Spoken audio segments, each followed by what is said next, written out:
Mungu uketie mahali pa juu, tunakuinua Bwana wa mabwana, tunakutukuza Mungu aliyeziumba mbingu na nchi. Wewe uketie mahali pa juu palipoinuka. Ni nani aliye kama wewe Bwana?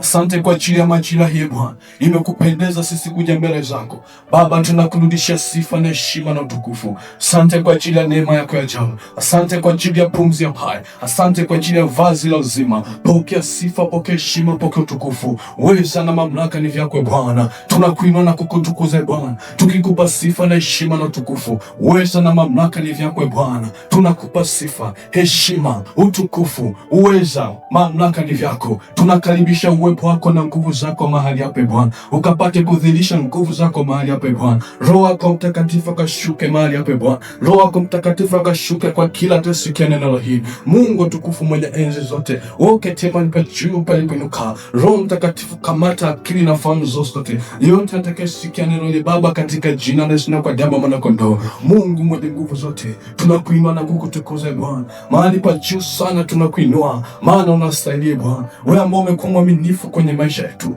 wewe ambao umekuwa upendo kwenye maisha yetu, wewe unatujua tangu tukua tumboni mwa mama zetu. Umesema kabla hujatuweka kwenye matumba mama zetu ulitujua Baba, katika jina la Yesu na kwa damu ya mwana kondoo. Tunakuinua na kukutukuza Bwana, tukikupa sifa na heshima na utukufu. Asante kwa ajili ya wema wako, asante kwa ajili ya fadhili zako, asante kwa ajili ya kila mmoja Baba, katika jina la Yesu. Asante kwa ajili ya muda huu Bwana, asante kwa ajili ya kipindi hiki Bwana ambacho umeachilia neema kwetu Baba, katika jina la Yesu. Pokea sifa, pokea heshima, pokea utukufu. Uweza na mamlaka ni vyako, katika jina la Yesu Kristo Nazareti hai. Pokea sifa, pokea heshima, pokea utukufu. Uweza na mamlaka ni vyako Bwana. Tunaitia rehema zako na fadhili zako Bwana mahali kokote ambako kitazama Mungu mwenye nguvu. Yamkini tumejivuruga na kutoka kwenye uwepo wako. Ninaomba toba kwa ajili ya kila msikilizaji. Ninaomba toba kwa kila anayetutazama Baba, damu yako ikapite na kunenda mema na rehema. Mungu wa huruma, Mungu wa upendo, achilia huruma zako kwa kila mmoja, katika jina la Yesu na kwa damu ya mwana kondoo.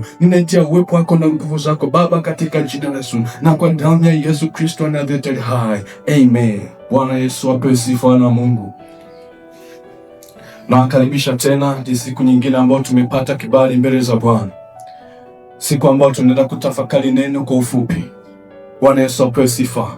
Na ujumbe tuliopewa leo, somo linasema kwamba itambue nafasi ya kuhani wako ili ufanikiwe kiroho. Itambue nafasi ya kuhani wako ili ufanikiwe kiroho na kimwili.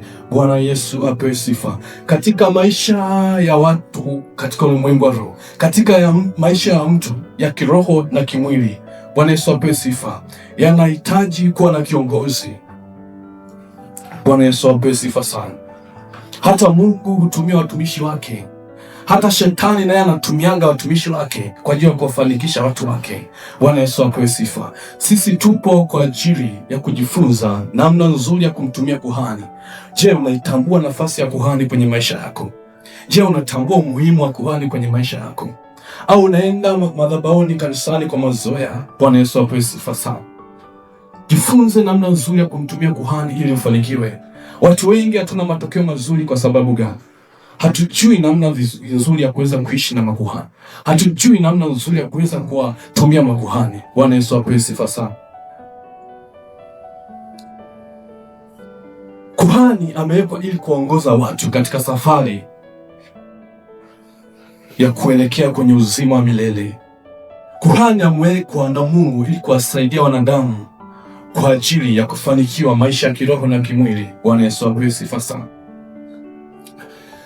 Kwa sababu gani kuhani ana muhimu? Kwa sababu hii, kuhani anasimama katika nafasi ya Mungu hapa duniani. Bwana Yesu apewe sifa. Yeye ndo anakupa gate pass. Yeye ndo anao neno lenye ufunguo. Bwana Yesu apewe sifa.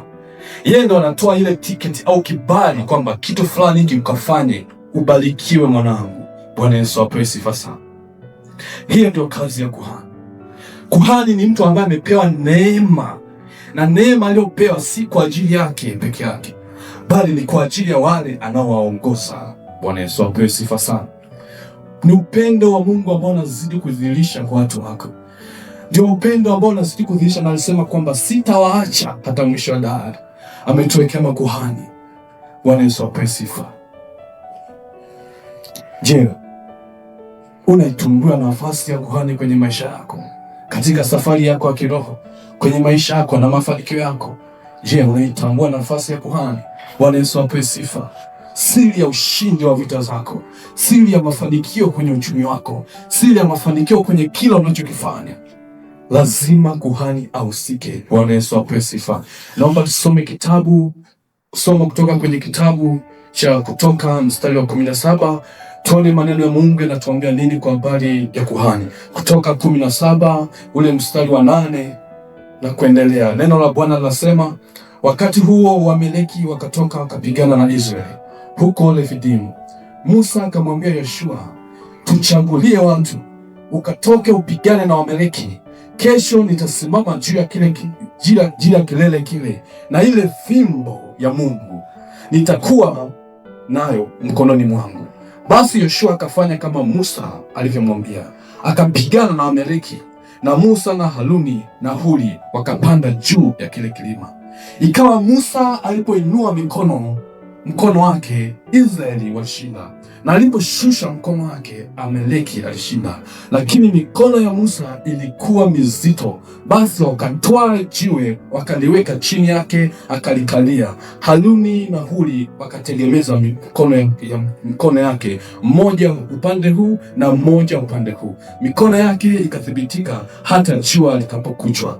Bwana Yesu apewe sifa. Na neno nasema Yoshua akawapiga, akawaangamiza Waamaleki na watu wake kwa ukali wa upanga. Bwana Yesu apewe sifa. Hapo tunaona Mungu anatuambia kwamba, neno la Mungu na tunajifunza kwamba ni kweli Yoshua alienda kupigana, aliteua watu kadhaa kwa ajili ya kwenda vitani. Lakini Musa alisema, mimi ninaenda kwenye kilele kile na fimbo ya Mungu. Maana yake nini? Alienda madhabahuni, alienda magotini, alienda kwa ajili ya kuomba. Vita kubwa haikupigana mwilini, vita kubwa ilipigana rohoni. Bwana Yesu apewe sifa sana. Kuhani anayo kazi ya kukupigania. Ushindi ulipatikana. Musa aliposhusha mkono, Israeli walipigwa. Musa alipoinua mkono, Israeli walishinda. Bwana Yesu apewe sifa. Tunajifunza nini? Musa alisimama nafasi ya kuhani, alikuwa kiongozi wa kiroho.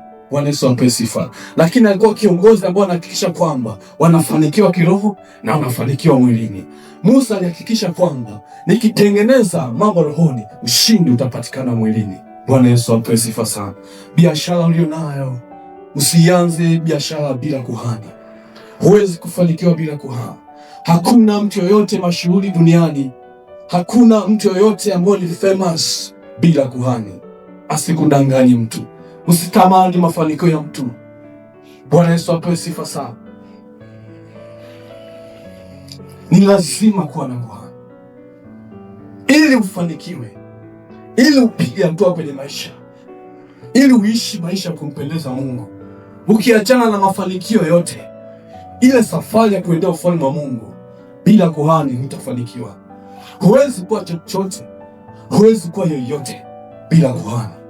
Kuhani ni mtu ambaye amepewa neema kwa ajili ya kukusaidia wewe. Mheshimu kuhani. Mheshimu kuhani wa madhabahuni kwako.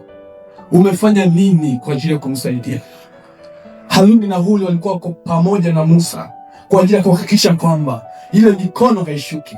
Umefanya nini kwa habari ya kuhakikisha kwamba aendelee kukuombea, aendelee kukupigania, aendelee kudhihirisha ushindi kwenye maisha yako? Bwana apewe sifa sana. Tafakari Bwana wa Mungu. Usiende kanisani kwa mazoea. Usimwabudu Mungu kimazoea. Mheshimu kuhani. Amewekwa na Mungu. Amebebeshwa vita zako zote. Bwana Yesu apewe sifa. Yawezekana hata masaa ya kulala kwake ni machache kwa ajili yako. Bwana Yesu apewe sifa.